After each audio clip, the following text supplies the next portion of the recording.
Bonjour à tous, je suis très heureux de vous retrouver ici sur le site de la Cité de la Réussite.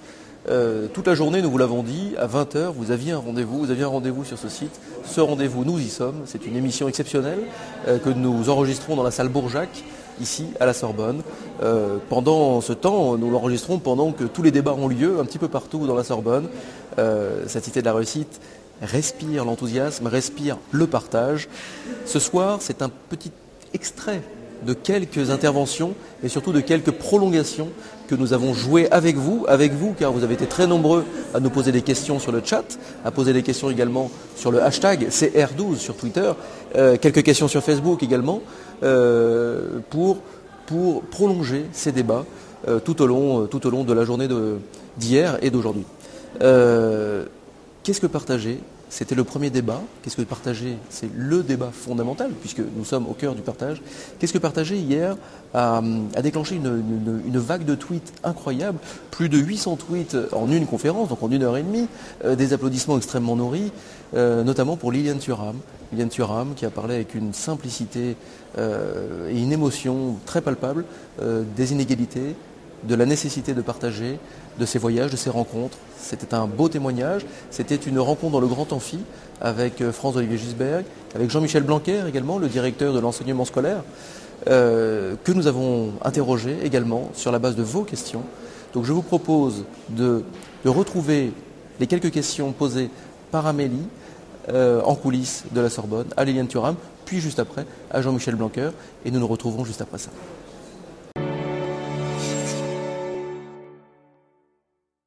Vous dites que le racisme est une construction. Est-ce qu'on peut dire que le partage est une construction aussi, la construction d'un désir commun ? Complètement, c'est-à-dire que, encore une fois, je pense que, qu'on le veuille ou non, on partage avec les autres. Parfois sans se rendre compte, parce que beaucoup prennent, par exemple nous, comme nous sommes enfants, nous prenons, qu'on le veuille ou non, de nos parents, de nos rencontres, de l'école. Mais c'est vrai qu'effectivement, pour qu'il y ait un partage équitable, il faut qu'il y ait toute une éducation et toute une volonté de construire quelque chose en commun. Et quand on a une idée du commun, c'est beaucoup plus facile d'accepter le partage. Parce qu'en règle générale, il y a des personnes, quand on leur demande de partager, on a l'impression qu'ils perdent quelque chose. En fait, non, c'est qu'ils mettent au service du commun. Et je pense que c'est ce qui est important à faire passer comme message. Évidemment, la reconnaissance de la différence est aussi le terreau du partage. On ne peut partager que quand on sait qui on est et qu'on a quelque chose à donner. Mais effectivement, c'est vrai que pour partager plus facilement, c'est reconnaître l'autre en nous-mêmes. Et pour cela, c'est prendre conscience qu'est-ce que c'est être humain. Qu'est-ce que c'est être humain ? C'est justement, encore une fois, être en lien avec les autres et s'enrichir des autres. Parce qu'encore une fois, les choses que nous pouvons penser, que ce soit vous ou moi, c'est parce qu'on l'a quelque part pris auprès d'autres personnes. Et donc je pense qu'effectivement, reconnaître la différence, c'est fondamental. Parce que chacun de nous sommes uniques et je crois que c'est ce que nous ne savons pas parfois. C'est le travail que vous faites avec votre fondation ? Oui, avec la fondation, ce qu'on essaie de faire, c'est expliquer que les préjugés qui traversent nos sociétés sont tout à fait compréhensibles. Parce que l'égalité est une idée très jeune encore. C'est-à-dire l'égalité entre les personnes selon leur couleur de peau. C'est quelque chose de nouveau. Je dis souvent que dans les années 90, il y avait l'apartheid. La ségrégation aux États-Unis, c'est dans les années 60. Dans notre pays, par exemple, la décolonisation, c'est les années 60 aussi. Et là, toute cette idéologie était basée sur une hiérarchie disant qu'il y avait des personnes de couleur blanche qui étaient supérieures et que les personnes de couleur noire étaient en bas de l'échelle et étaient le chaînon manquant entre le singe et l'homme. Et je crois que toutes ces hiérarchies doivent être déconstruites. Par exemple, la hiérarchie qui voudrait que l'homme serait supérieur à la femme existe encore aujourd'hui parce qu'il y a du sexisme dans notre société et il faut la dénoncer, mais encore une fois tranquillement, sans être dans la victimisation, sans être dans la culpabilité, mais faire une photographie de la situation et dire voilà, la situation est celle-là, qu'est-ce qu'on va mettre en œuvre pour la dépasser et pour changer les choses. Voilà. À votre avis, qu'est-ce qu'on partage le plus volontiers en 2012 ? Qu'est-ce qu'on partage le plus volontiers ? Je dirais notre humanité. Voilà, se reconnaître comme des êtres humains voulant changer les choses. Merci beaucoup. De rien, c'est moi. Monsieur Blanquet, est-ce que pensez-vous que l'éducation nous dispense des facultés d'adaptation et que du coup elle nous enseigne le partage aussi?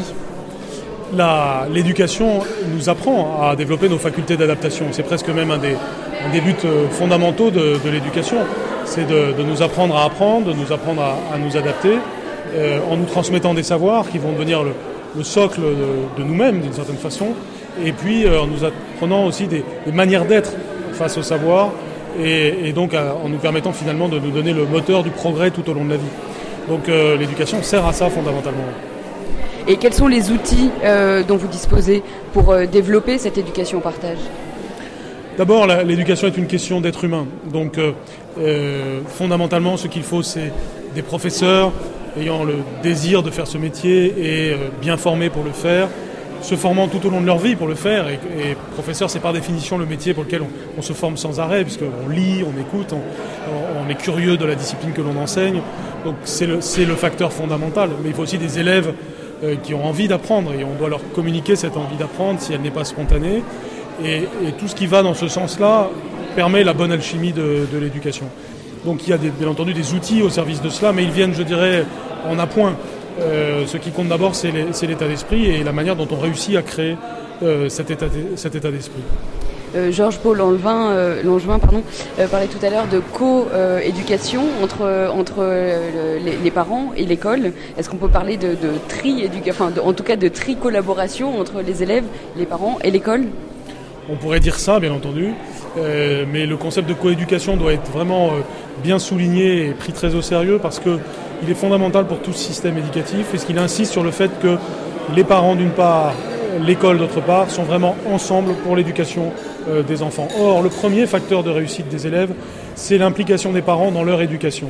Non seulement à la maison, bien sûr, mais aussi pour l'école, autrement dit, la confiance que la famille met dans l'école, on le voit, des études le montrent, est le facteur premier de réussite des élèves. Et pour ça, il faut donc que les familles partagent les valeurs de l'école, les comprennent, les intègrent et les fassent vivre à leurs enfants. Donc c'est pour ça que nous faisons beaucoup de choses dans ce sens, mais on pourrait faire plus, parce que la France, de façon générale, a parfois une culture du cloisonnement sur ces questions. Il faut au contraire une culture du rassemblement entre l'institution scolaire et les familles.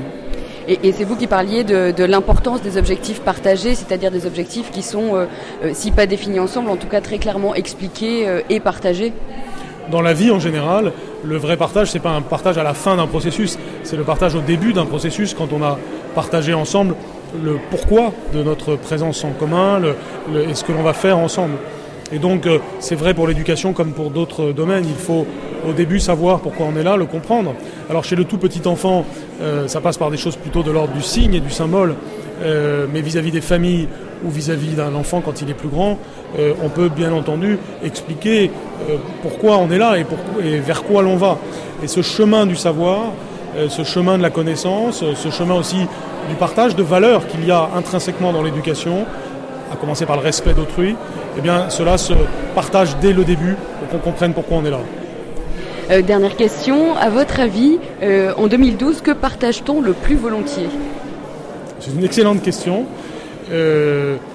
Ça devrait être la joie. Je ne crois pas que ce soit ça, malheureusement, mais je pense que ce qui manque beaucoup à notre société aujourd'hui, c'est cette capacité à partager la joie, à essayer de voir quand même comment se projeter dans le futur d'une manière qui rende optimiste. Je pense que le meilleur legs que l'on peut faire aux enfants, c'est quand même d'être dans une société pleine de perspectives. Or, nous sommes dans des sociétés qui, en dépit de la crise, sont tout de même des sociétés riches, où la misère finalement est encore plus morale que matérielle. Et pour cela, ce que l'on doit partager, c'est d'une certaine façon une vision constructive du monde dans laquelle tout le monde a sa place.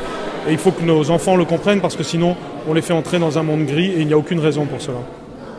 Merci beaucoup.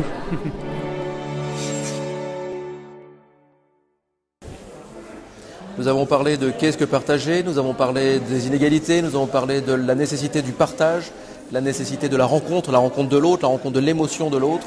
Cette fois-ci, je vous propose de prolonger également le débat qu'il y a eu hier après-midi dans le Grand Amphi ici à la Sorbonne, un débat animé par Arnaud de Saint-Simon, président du groupe Psychologie, avec Nicolas Hulot.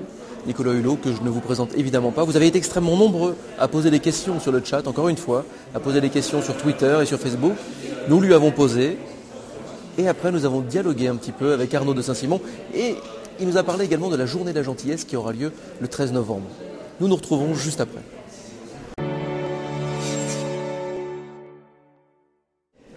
Nicolas Hulot, donc là, vous sortez de scène. La Cité de la Réussite, qu'est-ce que ça vous évoque? Enfin, ce qui m'évoque, ce qui est intéressant cette année dans la Cité de la Réussite, c'est le thème que vous avez choisi, le partage. Parce que jusqu'à présent, cette notion de partage, elle porte en soi une ambiguïté. D'abord, partager, c'est pas forcément être équitable. Je peux prendre votre feuille de papier, j'enlève le petit bout, je la partage en deux. Je vous donne le petit bout, je regarde le grand bout. Donc il faut qu'on ait bien en tête que pour l'instant, notre monde ne s'organise pas autour d'un partage équitable. Dans le domaine, par exemple, qui est le mien, celui de l'écologie, on est en train de spolier les générations futures du capital naturel dont dépend leur survie. Bon, voilà, c'est pas l'idée qu'on se fait du partage. On est dans l'enceinte de la Cité de la Réussite. La réussite de nos sociétés demain, elle va dépendre de notre capacité à regarder la réalité telle qu'elle est et non pas à la fuir. Voilà. C'est la condition de la réussite, c'est qu'on ne doit pas dénier la réalité. Et on est dans une réalité complexe, mais ce n'est pas parce qu'elle est complexe qu'on doit la fuir. Vous avez dit dans cette conférence que nous avons été conditionnés par l'excès. Alors comment se déconditionner? Comment nous pouvons nous déconditionner? Alors il y a le travail que chaque individu peut faire, ça ne se décrète pas. Je fais partie des gens qui essaient, et en ayant mes incohérences que je revendique, mais j'essaie de me déconditionner parce qu'on a été conditionné à une société de consommation, etc. Bon. Donc je pense que chacun peut faire du chemin, on peut se fixer des marqueurs, des jalons comme ça, on peut plutôt être dans un comportement réflexe de consommation, on peut être dans un comportement réfléchi. On peut se poser la question de l'intérêt d'acheter telle chose, d'utiliser tel mode de déplacement, etc., etc. Voilà, ça c'est ce que j'appelle la responsabilité individuelle. Après le déconditionnement, il se fera par l'action politique. Voilà, parce que c'est à la politique à fixer un certain nombre de limites, non pas en fonction de règles morales, mais en fonction de réalités physiques qui sont imposées par la planète. Vous pensez que le débat va s'apaiser et que le changement va vraiment s'opérer du coup ? Je ne sais pas, moi ce que je sais c'est que je suis programmé pour qu'on ait des débats apaisés. C'est très facile de céder aux formules, aux incantations, etc. On est dans vraiment un moment très délicat, très compliqué et on n'en sortira pas si encore une fois on n'a pas un débat documenté et apaisé. Ouais. Toute dernière question, parce que là ça commence à être un peu le brouhaha général. En 2012, que partage-t-on le plus ? Qu'est-ce qu'on partage en plus Malheureusement, ce qu'on partage en plus en 2012, c'est une certaine angoisse de l'avenir. Merci Nicolas Hulot. The whole world is watching you. Over.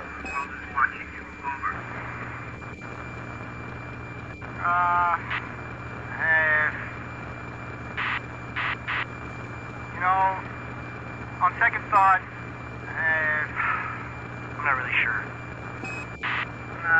I don't know. I'm gonna think about it.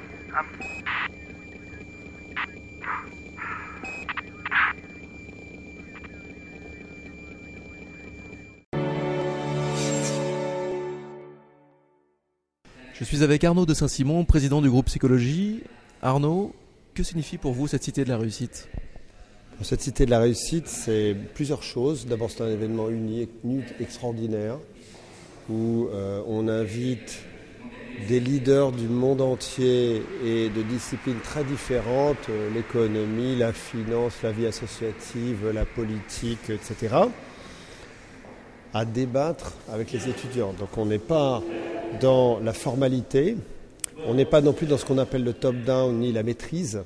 On est dans l'agora et l'interaction, donc je trouve que c'est un moment joyeux et formidable et toujours positif.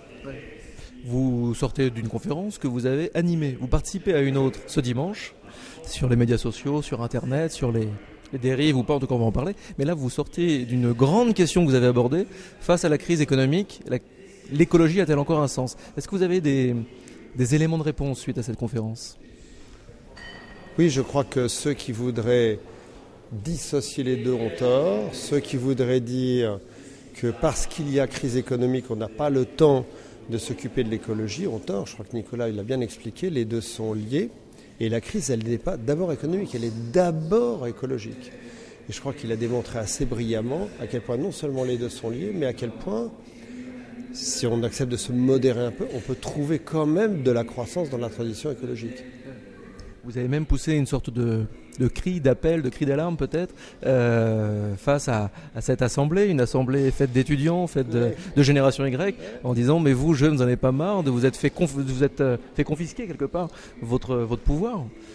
Oui, parce que finalement, j'ai posé à Nicolas quand est-ce que sera le point de bascule. Alors, c'est ce qu'on appelle le point de bascule, c'est le moment où on est dans l'irréversible. Donc, ça peut être sur le climat, ça peut être sur les matières premières, etc.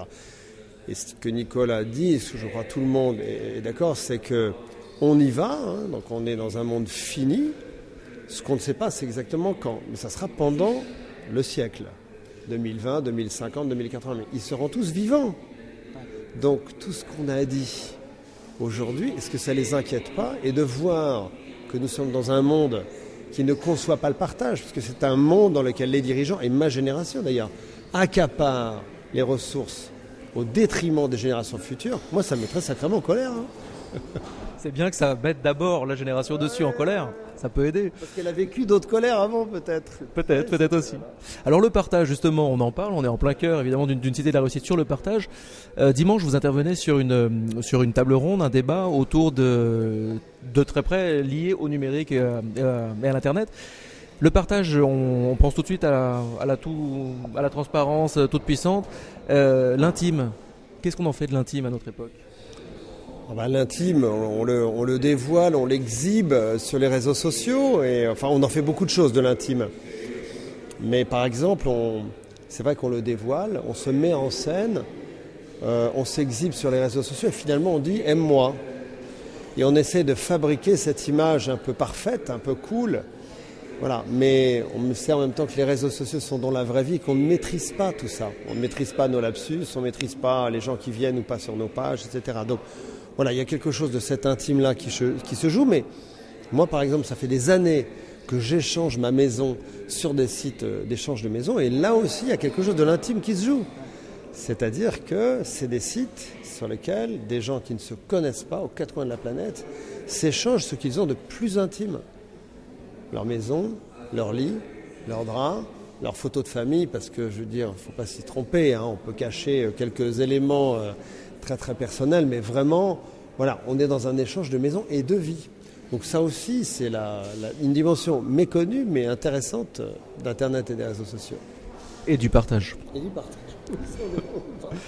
La journée de la gentillesse, c'est bientôt, c'est le 13 novembre, journée de la gentillesse qui est portée par le groupe Psychologie, par Psychologie Magazine. Est-ce que vous pouvez nous en toucher quelques petits mots de cette année, de cette édition? Alors on a lancé cette journée de la gentillesse il y a 4 ans, qui a été un succès immense contre toute attente, parce qu'il faut bien avouer que la gentillesse, d'ailleurs c'est le paradoxe de cette journée, c'est pour ça que cette journée pose une question, comment se fait-il qu'une valeur à laquelle on est tous sensibles, on sait tous qu'on ne peut pas être heureux sans un minimum de gentillesse, est en même temps brancardé, un petit peu ridiculisé et un petit peu critiqué dans un monde, c'est vrai que où le cynisme, la méfiance règne. Donc on pose juste cette question. Et en fait, quand on voit l'immense succès de cette journée, dont tous les journaux télévisés, tous les télé-radios ont parlé l'année dernière, on se rend compte que, il y a vraiment besoin d'un bol d'air et de recréer du lien, de la convivialité, de la solidarité, et 2, qu'on n'est pas sur, une valeur personnelle, morale, anecdotique. La gentillesse est invitée dans le débat politique avec Hollande. On va faire un sondage auprès de tous les plus grands éditorialistes politiques sur quel est l'homme politique le plus gentil. Puis loin, on n'oublie pas les réseaux sociaux. Et on a une petite appli qui va tourner sur Facebook à partir de début novembre. Est-ce que vous êtes un vrai gentil ? Évaluez-vous et demandez à vos amis de vous évaluer. Voilà, parce que c'est un sujet sérieux et il faut aussi s'en amuser. Il faut aussi s'en amuser. Juste avant de vous libérer, en 2012, qu'est-ce qu'on partage le plus volontiers en 2012 ? Il y en a, je vais essayer de ne pas vous dire les problèmes. Je vais essayer de trouver. Qu'est-ce qu'on partage le plus en 2012 alors, il faudra couper, je vais essayer de réfléchir 2 minutes. Moi, je dirais quand même l'espoir. Bon, même si ça fait partie de ce qu'on appelle les signaux faibles, aujourd'hui, il n'empêche, il y a quand même énormément d'initiatives dans les entreprises, comme je vous le disais, à l'école, mais aussi, je sais pas, la fête des voisins, toutes les formes d'entrepreneuriat dont on parle, les gens qui, quand même, comme Nicolas, font un travail. Voilà, il y a quand même une société, voilà, comme quoi il y a quelque chose de darwinien face aux menaces. Il y a quand même toujours une réponse et une adaptation humaine. Donc oui, moi je crois que le partage, il est le fait que nous ne pourrons pas faire progresser le monde sans solidarité. C'est un peu banal. C'est un beau message. Ça reste un beau message, simple, très bien. Merci beaucoup Arnaud.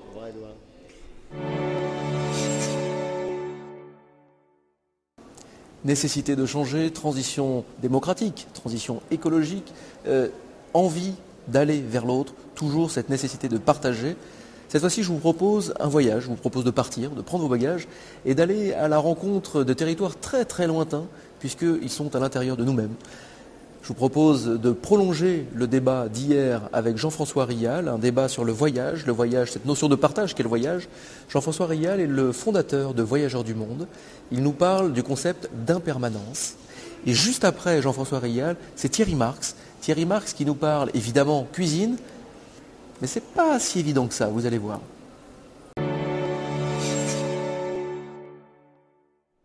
Jean-François Rial, bonjour. Bonsoir plutôt. Comment favorise-t-on aujourd'hui l'idée du voyage et l'idée du partage autour du voyage ? C'est une question complexe et très large. On favorise l'idée du voyage en essayant de faire en sorte que tout ce qu'on donne comme conseil à ceux qui voyagent avec nous consiste à les rendre particulièrement intéressés par l'échange avec toutes les populations qu'ils vont rencontrer sur place. C'est-à-dire quel est l'impact économique généré par l'activité du voyage, qu'est-ce qu'ils voient sur place qui ne va pas, qui pourrait être corrigé, on leur demande de nous remonter ça. On a une fondation à laquelle ils peuvent s'adresser sur tous ces sujets-là. On a des documents qu'on leur donne qui leur permettent de nous dire écoutez, là c'est bien, là c'est moins bien. On a un tas de questions, mais je dirais que c'est une question très large. Et la première chose à faire, c'est que déjà, c'est de leur faire réussir leur voyage en essayant de sortir un peu des sentiers battus et de fabriquer un voyage qui corresponde à eux-mêmes. Vous voyez, le même itinéraire fait pour deux personnes, il peut être complètement différent selon si vous êtes intéressé, je vais vous dire n'importe quoi, que vous allez en Amazonie, par les papillons ou par l'écosystème. C'est pas pareil. Tout à fait.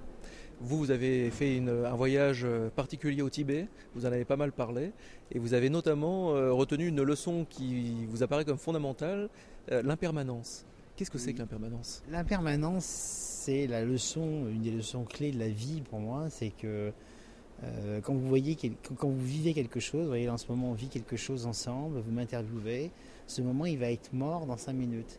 Et donc tout ce que vous vivez change, que ce soit les êtres humains, que ce soit une maison, que ce soit un paysage, une ambiance, une émotion, tout est impermanent, rien n'est permanent, rien n'est figé. Et une des causes de la souffrance humaine, c'est de saisir des instants, des personnes, des moments et de vouloir les conserver inexorablement. Et ça ne correspond pas à la vérité. Et être dans l'erreur de vouloir saisir ces moments définitivement, eh bien ça génère de la souffrance. Et la vérité, c'est l'impermanence. Dernière question et je vous libère, c'est une question rituelle que nous posons à tous les intervenants de cette Cité de la Réussite. En 2012, qu'est-ce que l'on partage le plus volontiers ? En 2012, qu'est-ce qu'on partage le plus volontiers ? Je ne sais pas, je dirais 3 choses bien différentes. Comme on est dans une société qui perd un peu de sens, on ne sait plus bien où on veut aller, on a perdu les repères spirituels, on a perdu les repères utopistes du développement économique réussi. Je pense qu'on partage le plus les joies avec ses proches, les douleurs avec ses proches et les outils électroniques qui nous envahissent. Ça reste de l'émotion. Voilà. Merci beaucoup. Je vous en prie.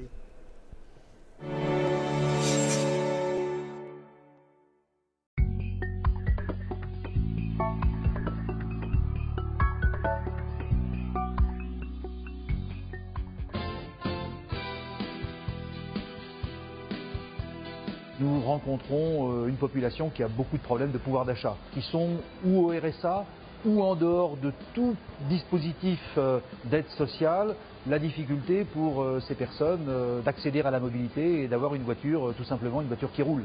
Chaque cas est un cas particulier. Cela va de la personne qui a besoin de faire entretenir son véhicule à celle qui a besoin de faire effectuer de grosses réparations, car effectivement, le plus souvent, il s'agit de clients qui ont des voitures fortement kilométrées, ce sont des voitures âgées.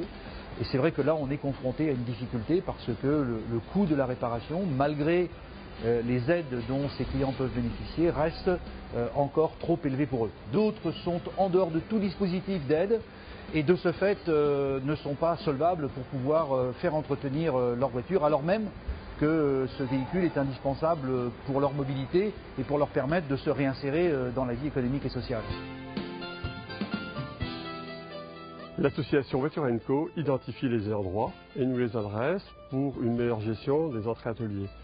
Les gens qui sont dans le besoin de mobilité, c'est-à-dire une voiture par exemple qui ne fonctionne pas, une réparation effectuée, qui en ont besoin pour trouver du travail ou pour travailler, peuvent faire appel à nous et sans pour cela nuire au fonctionnement de l'atelier, car bien entendu il ne faudrait pas que l'activité de l'entreprise soit pénalisée par cette activité supplémentaire.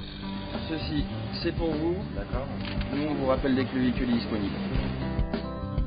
C'est une expérience, je dirais, humainement passionnante parce qu'on y retrouve là un certain nombre de clients que nous connaissons bien sur notre territoire. Pour notre groupe, pour la PME que nous sommes, la solidarité, ça fait partie, je dirais, des gènes de l'entreprise.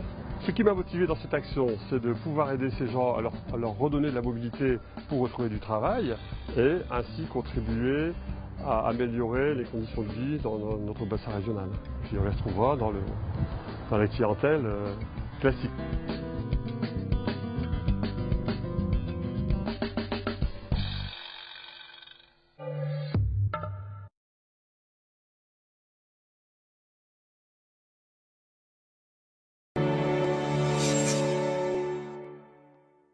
Monsieur Marc, bonjour. Est-ce que vous pouvez nous dire en quoi pour vous le voyage est-il une expérience sensorielle ? Pour mille raisons. C'est une expérience sensorielle parce que c'est d'abord physique. Il faut oser faire le premier pas. C'est forcément une émotion très particulière. Mais on pourrait passer des heures à expliquer moi c'est une expérience sensorielle, mais certainement c'est une expérience sensorielle. Vous dites que oser le voyage, c'est avoir la capacité de s'adapter à toutes les situations. Est-ce que c'est aussi se découvrir soi ? Est-ce que c'est se définir en se confrontant à ce qu'on n'est pas, mais à ce qu'on est aussi C'est se découvrir soi. Est-ce qu'on aura l'audace ? Est-ce qu'on osera mettre un pied devant l'autre ?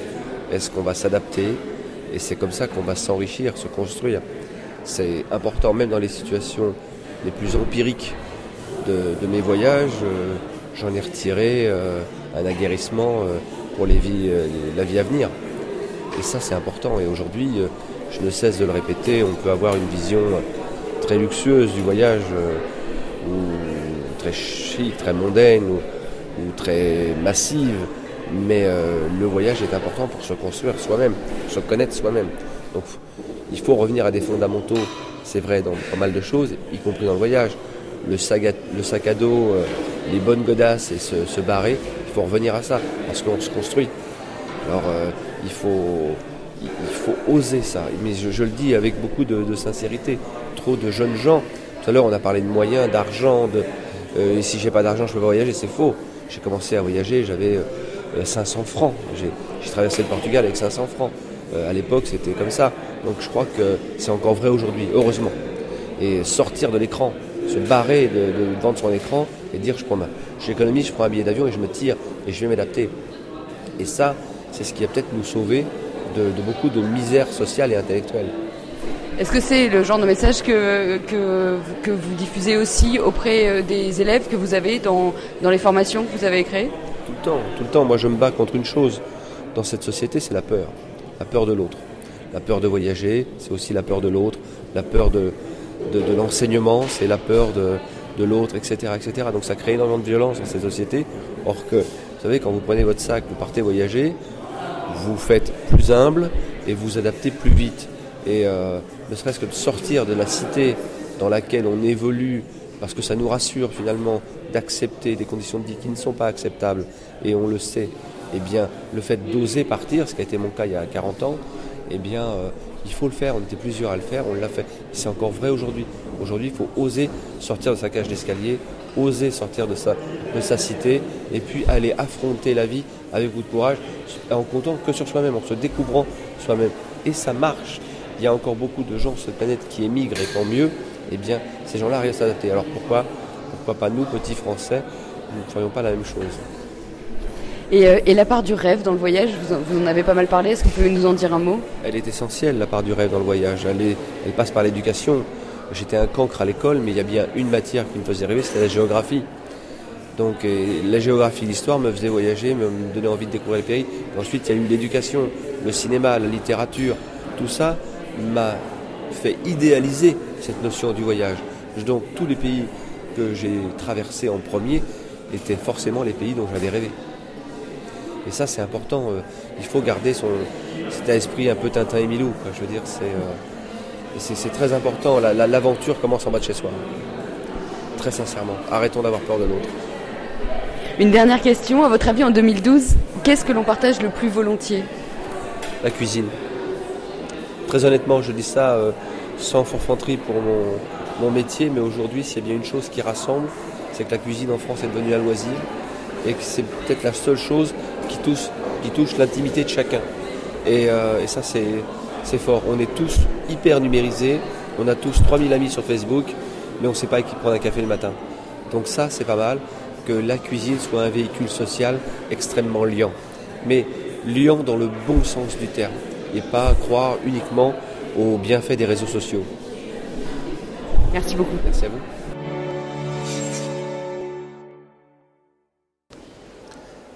Le voyage est une rencontre, quoi qu'il en soit. Le voyage est un partage, c'est évident.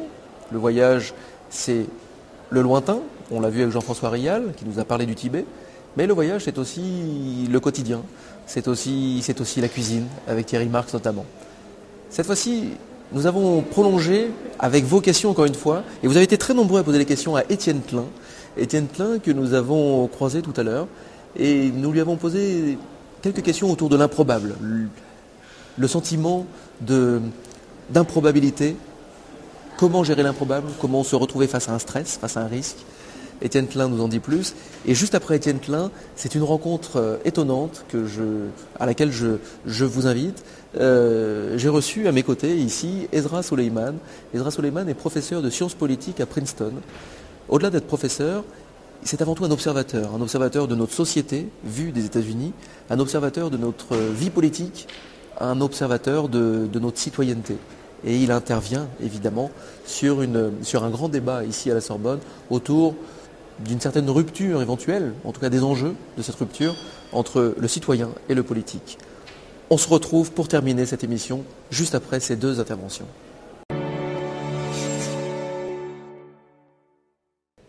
Toujours en salle Borjac à la Sorbonne, en marge de la Cité de la Réussite, en parallèle de la Cité de la Réussite, je suis avec Étienne Klein. Bonjour Monsieur Klein. Merci de vous prêter à ce petit jeu, parce que c'est un petit jeu, cette Web TV et ses réponses aux internautes.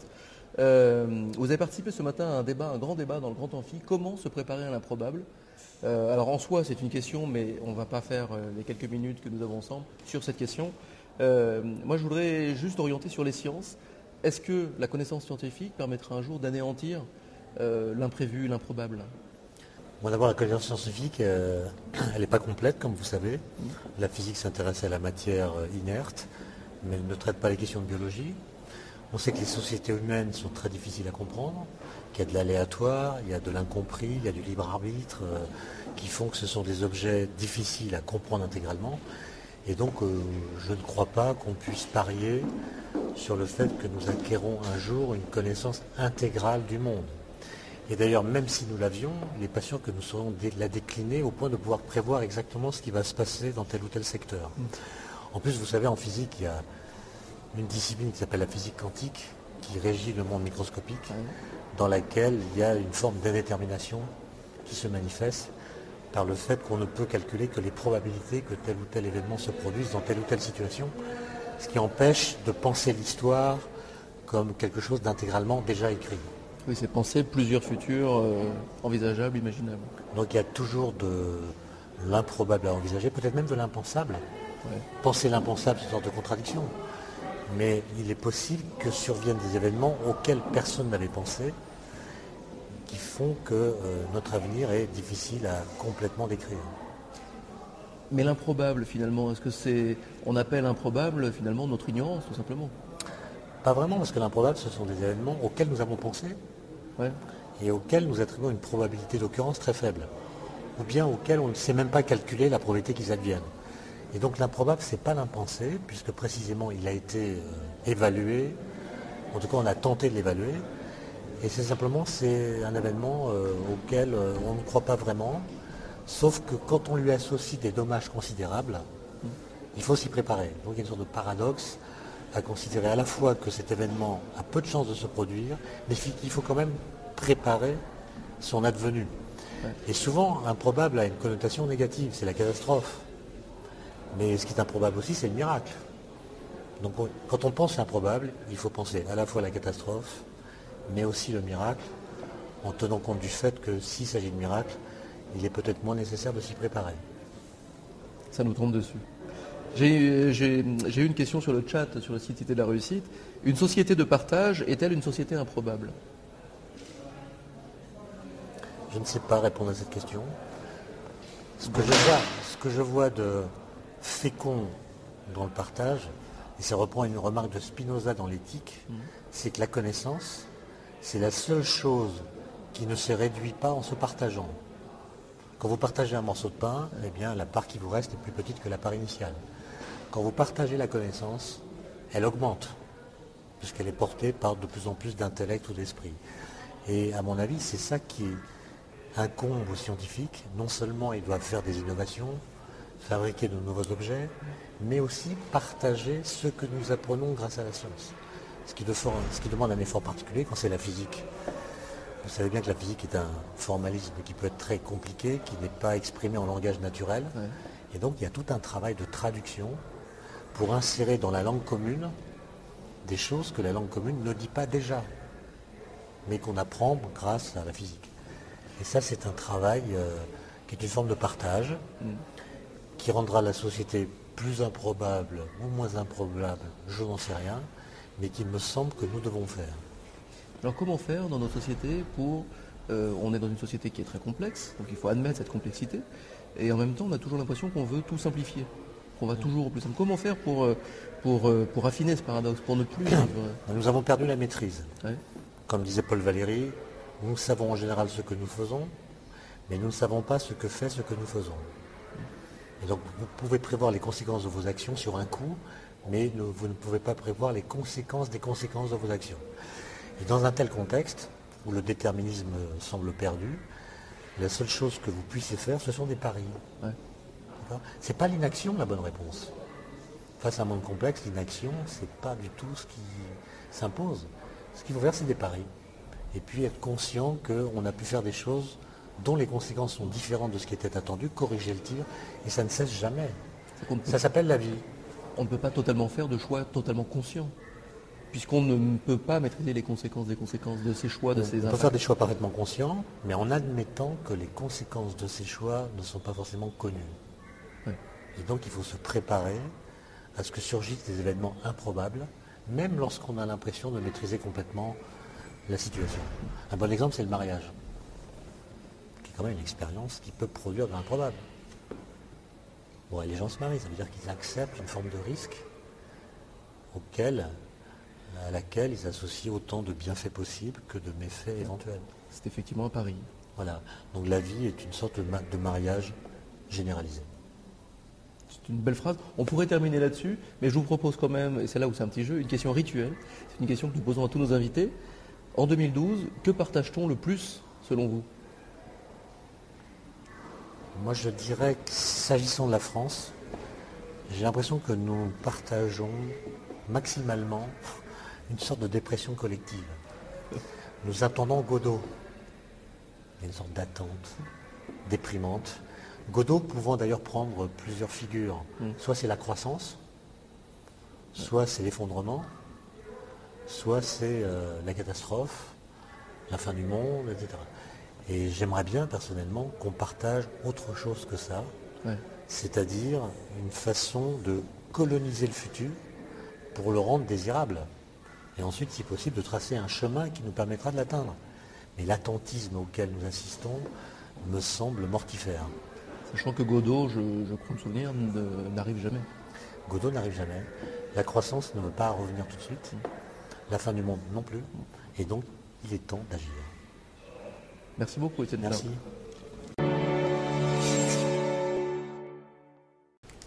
En salle Bourjac à la Sorbonne, en marge de la Cité de la Réussite, je suis avec Ezra Soleiman. Bonjour monsieur. Bonjour. Vous êtes professeur de sciences politiques à Princeton. Et on vous doit plusieurs essais, notamment Les notaires, Schizophrénie française, Les hauts fonctionnaires et la politique. J'ai cité volontairement ces trois ouvrages parce que c'est sur la France et parce que c'est une observation, parce que pour moi, vous êtes un observateur. Vous êtes un observateur de la société française vue des États-Unis. Alors, ma toute première question n'a rien à voir avec la France ou les États-Unis, c'est sur cette Cité de la Réussite. Qu'est-ce qu'elle vous évoque, cette Cité de la Réussite ? Moi, je trouve une certaine, comment dirais-je, quelque chose qui manque dans la société française. Aujourd'hui, on parle beaucoup, effectivement, de solidarité. On parle d'autres choses aussi, on parle d'égalité. Mais je pense que quand une société martèle des mots clés et des thèmes, il y a une raison. Et en général, la raison, c'est qu'on a un peu peur que ça n'existe pas ou c'est en train de disparaître. Parce que autrement, on n'aurait pas besoin tellement de parler de solidarité. Et je trouve ce qui est formidable avec la Cité de la Réussite, c'est le fait que, d'abord, ça ressemble vraiment des gens, beaucoup qui n'ont rien à voir avec le pouvoir, ou même de grande participation, c'est un endroit que je trouve absolument démocratique. C'est un mélange de toutes sortes de gens qui viennent ensemble pour écouter, pour discuter, pour apprendre, pour poser des questions. Et vous avez très, très, très peu de forums comme ça. Et je pense que c'est ça ce qui explique. Regardez aujourd'hui, il pleut encore toute la journée. Et il y a plus de gens cette fois qu'il y a 2 ans, je pense, à regarder comme ça, schématiquement. Donc, ça vous en dit long, et de rester là, de faire la queue dehors, dans la pluie, etc., ça vous en dit long sur quelque chose, sur un besoin que les gens, évidemment, ressentent. Mais moi, ce que j'aime, c'est ce mélange des jeunes, des vieux, des retraités. Je vois même des handicapés qui prennent le soin de venir, etc. Ça me dit quelque chose sur la société française, si vous voulez. Alors cette société française, justement, comment vous la voyez évoluer, vous, de là-bas aux États-Unis ? Et comment les Américains que vous côtoyez au quotidien voient les Français ? C'est quoi être Français pour eux ? On me pose souvent cette question. Comment est-ce que les Américains nous voient ? D'abord, les Américains ne nous voient pas. Tout simplement, c'est pas parce qu'on ne s'y intéresse pas, c'est parce que la France, il y a tellement des conflits dans le monde, il y a tellement des enjeux dans le monde, il y a tellement de dislocations dans le monde que les États-Unis, qui est toujours appelé à pas résoudre tous les problèmes, et donner un coup de main. C'est qu'on le veuille ou non, qu'on l'aime ou non, c'est un fait encore aujourd'hui. Ce n'est plus la seule superpuissance, mais c'est quand même les États-Unis. On l'appelle dans tous les conflits de résoudre des problèmes. Et donc, avec ces attentions dispersées et surtout concentrées sur certains domaines, c'est-à-dire le Pacifique, l'Asie, l'Amérique latine, le Moyen-Orient, l'Europe a le sentiment aujourd'hui d'être négligée par les États-Unis. Or, moi je dis toujours aux Américains, ne négligez pas l'Europe parce que c'est notre seul vrai partenaire sur lequel on peut toujours compter. Et tout le monde comprend ça. Mais la France est dans l'Europe. Mais elle n'a pas de relations particulièrement importante avec les États-Unis, s'il y a beaucoup de coopération à beaucoup de niveaux. Il y a toujours eu. Mais vous allez dans la rue et vous demandez qu'est-ce que vous pensez de M. Hollande, vous allez recevoir... Ils sont pas forcément courants. Non, il n'est pas connu, il n'est pas... Sarkozy était un peu plus, d'abord il était là plus longtemps.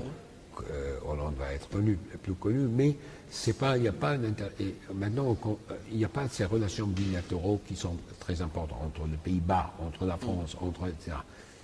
Entre la France, c'est évidemment plus important, mais il n'y a pas de particularité, sauf quand il y a une crise comme la crise de l'Irak.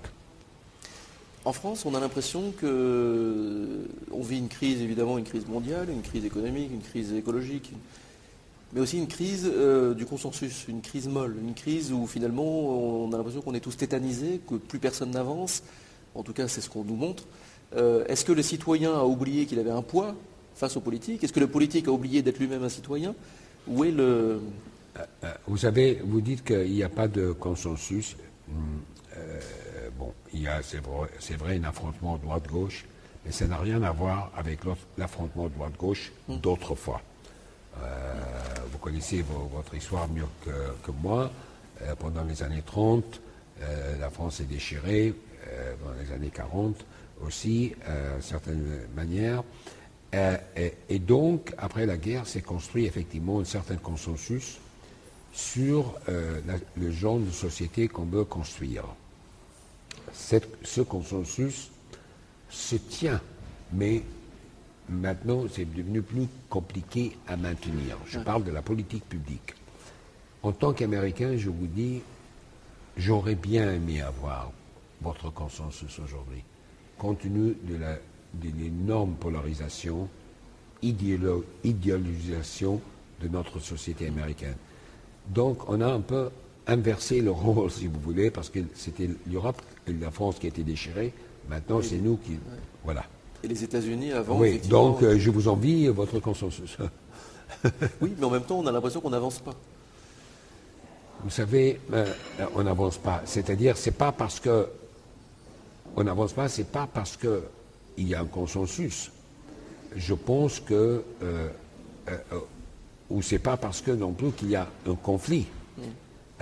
C'est parce que simplement il y a une énorme difficulté et il faut un rééquilibrage dans le contrat social qui a été développé après la Deuxième Guerre mondiale.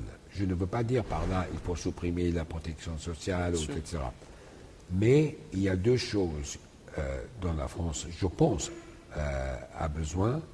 C'est d'abord de comprendre on n'est pas dans la période après-guerre, on n'est pas dans les années 30 glorieuses, et donc il va falloir un certain réajustement. Ça, c'est la première chose. La deuxième chose que je pense est nécessaire, c'est que forcément, on va vers un nouveau monde. Tout le monde connaît les conséquences à la fois positives et négatives de la mondialisation, globalisation, la compétition qui est absolument acharnée, qui n'existait pas avant, où la France atteignait des taux de croissance de 7%, qu'elle ne risque pas d'avoir dans les années à venir. Et sans croissance, évidemment, le consensus va être déchiré en quelque sorte, parce que quand on demande des gens de faire des sacrifices, avant on jetait de l'argent sur des problèmes. Maintenant, le problème, on ne peut plus faire ça. Donc, il faut cette réajustement, et ça c'est extrêmement difficile, parce qu'on ne demande des gens que de faire des sacrifices. Ouais. D'où une certaine fracture entre le citoyen et le politique. C'est pas tellement entre le citoyen et la politique, je trouve. La politique est là, il faut qu'il y ait le courage de mener à bien la société vers quand même des solutions. Et c'est là où je pense qu'il y a la fracture, parce qu'ils trouvent que les hommes politiques, les responsables qui les lisent, n'offrent pas des solutions. Vous voyez, je pense que c'est ça. Et après, il y a effectivement la fracture entre groupes dans la société. Parce que pourquoi moi, pourquoi pas lui, pourquoi pas les œuvres d'art, pourquoi les œuvres d'art, pourquoi les impôts sur les start-up, pourquoi. Vous voyez, donc toutes ces questions se posent, se mettent sur la table, toutes en même temps. Toute dernière question et je vous libère. Je vous en prie. Une question rituelle, une question que nous posons à tous les invités, à tous les intervenants de cette Cité de la Réussite. En 2012, qu'est-ce qu'on partage le plus selon vous ? Qu'est-ce qu'on partage le plus? C'est-à-dire en France, vous parlez, ou en général, les sociétés? En France et en général, en 2012. Je pense que ce qu'on partage, c'est la morosité, d'abord, malheureusement. C'est inévitable, surtout je parle de la France maintenant. Ouais. Mais vous pouvez me répliquer que la morosité fait partie de la France. Donc, de toute façon, même si les choses allaient bien, les Français seront toujours moroses. Ils ne seront jamais des Danois qui sont toujours le plus heureux, même plus en avance que la Suède et le Norvège. Mais en général, ces pays scandinaves n'ont pas les mêmes ambitions que nous. Ce sont des sociétés beaucoup plus unies. Et donc, eux partagent le bonheur. Donc, toute société ne partage pas la même chose. Nous, aux États-Unis, je ne peux pas le dire, le pays est assez soudé, mais très, très divisé en même temps. C'est-à-dire, quand on pense que c'est une société construite des communautés tellement différentes, des cultures tellement différentes, et que ça tient, je trouve que c'est une merveille. En même temps, il y a l'idéalisation et la polarisation qui n'a rien à voir avec ces communautés. Vous voyez? C'est-à-dire, ce sont des problèmes qui se sont posés et des solutions qui sont complètement différentes présentées par les deux parties. C'est ça, et c'est ça que vous n'avez pas en France.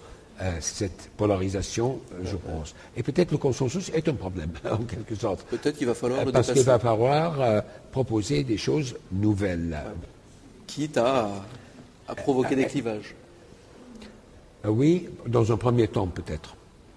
Mais peut-être à la longue, ils apporteront des solutions qui ressoudra. Voilà. Ezra Soleiman, merci beaucoup. Je vous en prie. Merci.